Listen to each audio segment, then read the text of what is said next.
Hello जी, good morning जी। स्वागत है आप सबका हमारे इस नए ब्लॉग में एक बार फिर से। जी उम्मीद करते हैं आप सब स्वस्थ और मस्त होंगे बिल्कुल हमारी तरह। वैसे आप सभी को हैप्पी संडे। हमारे लिए तो संडे बहुत ही इम्पॉर्टेंट होता है, बहुत ज़्यादा। और संडे की मॉर्निंग में तो इतना अच्छा लगता है कि मैं क्या ही बताऊं। सैटरडे की नाइट से ही अच्छा लगने लगता है कि कल संडे है, आराम से उठेंगे। लेकिन आराम से उठना तो हो ही नहीं पाता जब से ये बेटा है ना मेरी लाइफ में, तब से सुबह ही सुबह उठ जाते हैं ये। लेकिन हाँ, ये है कि कोई हड़बड़ी नहीं होती कि तुरंत उठना है, बिस्तर छोड़ना है, चलना है किचन में, फटाफट काम निपटाना है। आराम से आते हैं किचन में और फिर अपना शुरू करते हैं रोज़ वाला काम। तो यहाँ पे हम आ गए हैं किचन में और बेटा हमारा यहीं आसपास हमारे खेली खेली कर रहा है। चाय हमारी बन गई है और बेटू हमारे लगातार अपने पापा और दादी को चिल्लाए पड़े हैं, पापा टी, दादी टी, कि जल्दी से आइए, मम्मा टी छानना शुरू कर दी हैं। संडे के दिन हम बहुत ज़्यादा काम को सोच के रखते हैं सैटरडे की रात में ही, कि सुबह उठ के ये सारे काम करने हैं। तो यहाँ पे हम मम्मी और इनको चाय दे चुके हैं और ख़ुद भी चाय को एंजॉय कर रहे हैं। चाय हमारी हो गई और हम आ गए खिड़की पे अपने बेटे को मिल्क पिलाने। अयांश जब भी कुछ खाते पीते ही यहीं खिड़की पे भाग के आके खड़े हो जाते हैं। और मुझे भी आराम ही रहता है कि बाहर पंछियों को देखते हुए मेरा बेटा खाना खाता है। तो भी उनका खाना हो गया फिनिश और हम आ गए बेटू को लेके उनकी गाड़ी में। ये गाड़ी कई दिन से किचन में ही खड़ी थी, यहाँ पे चार्जिंग लगाने में आसानी रहती है, तो गाड़ी को हम दूसरी जगह शिफ्ट कर रहे हैं। लेकिन बेटू हमारे उस पर चढ़ के बैठ गए हैं। किचन में हम पोछा नहीं लगा पाते इसी गाड़ी की वजह से। इसको हम इस हॉल में रख देंगे तो पोछा लगाने में आसानी होगी। बेटू हमारे जब 9-10 महीने के हुए तब से ही अपना सूसू पॉटी बताने लगे हैं। जब भी आता है तो मम्मा शी शी। तो यहाँ पे उनकी सूसू हो गई और वो जा रहे हैं घूमी करने, पापा और बेटू घूमी घूमी। बाय बाय बाय बेटू, लव यू। अभी है ये थोड़ी देर बाद का टाइम, यानी कि आधे से 1 घंटे बाद का। वो घूम के आ भी चुके हैं और हमारे साथ घूमी घूमी चल रही उनकी। पापा जी इनके गए हैं बाथरूम में और हम लेके चल रहे हैं अपने कपड़ों को फैलाने छत पे। धूप भी थोड़ी थोड़ी आ रही है तो सोच रहे हैं कपड़ों को फैला देते हैं।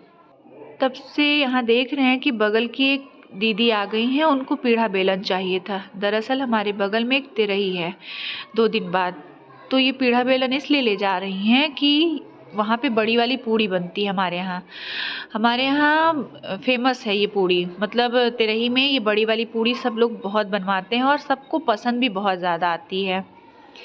तो वो चली गई हैं और हम आ गए हैं यहाँ पे कपड़े लेके फैलाने छत पे।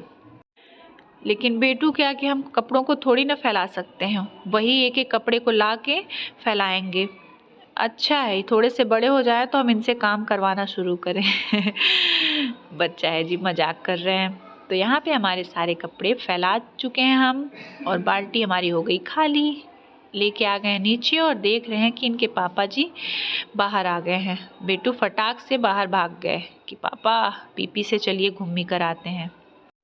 अभी बेटू हमारे बाहर ही मस्ती कर रहे थे और हम आ गए हैं किचन में। जो भी सामान हमारा डब्बे में खाली रहता है हम संडे संडे चेक करते हैं कि सारे डब्बों में सारी चीज़ें हैं कि नहीं हैं। जो भी कम रहता है या ख़त्म रहता है उसको हम संडे को ही भरते हैं।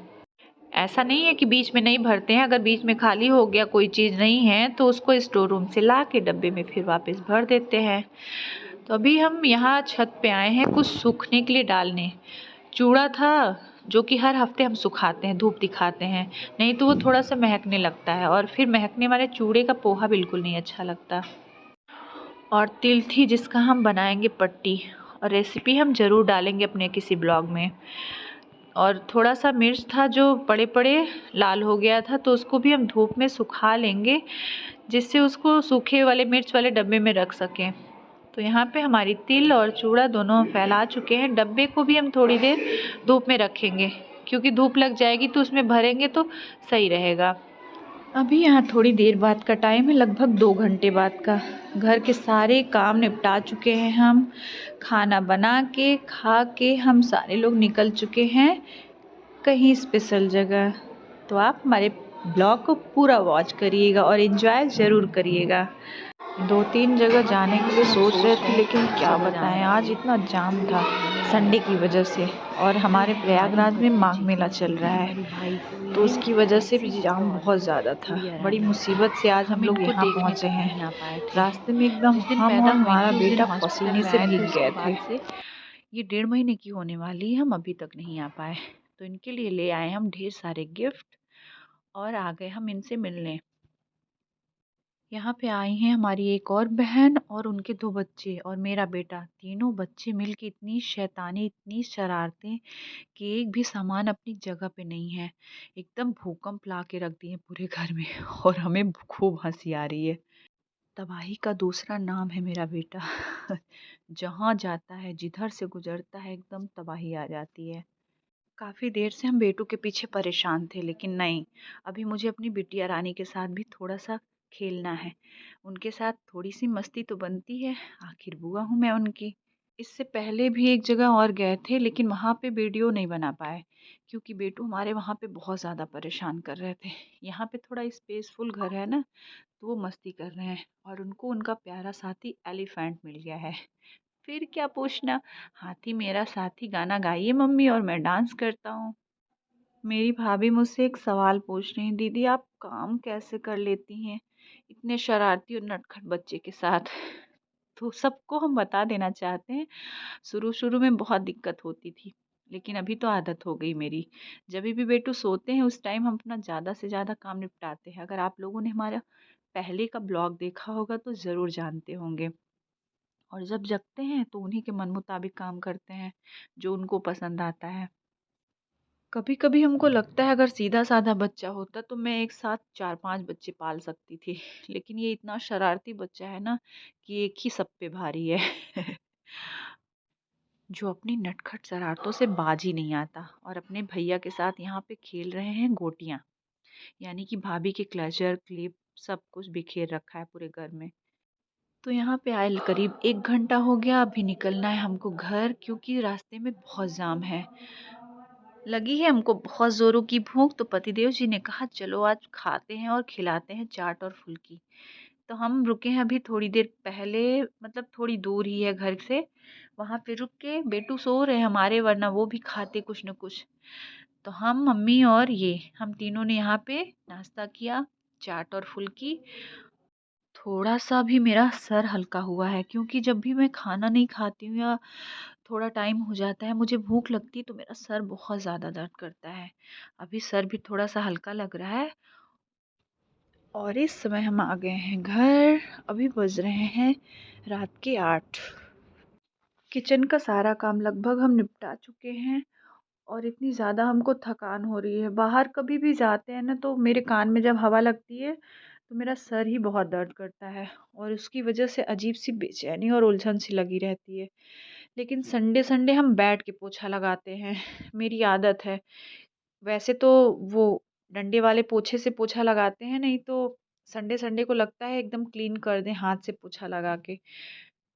सिंपल वाला फर्श होता है ना, तो बहुत अच्छे से पोछा लग जाता है, लेकिन टाइल्स पे ना बहुत साफ़ करना पड़ता है। 2-3 बार जब तक पोछा लगाते नहीं हैं ना, साफ़ नहीं होता अच्छे से। तो यहाँ पे हमारा खाना-वाना बन गया, हम किचन भी साफ़ कर चुके हैं, लगभग आधे तिये बर्तन भी माँज लिए हैं। अब बस खाना खा के सोना है।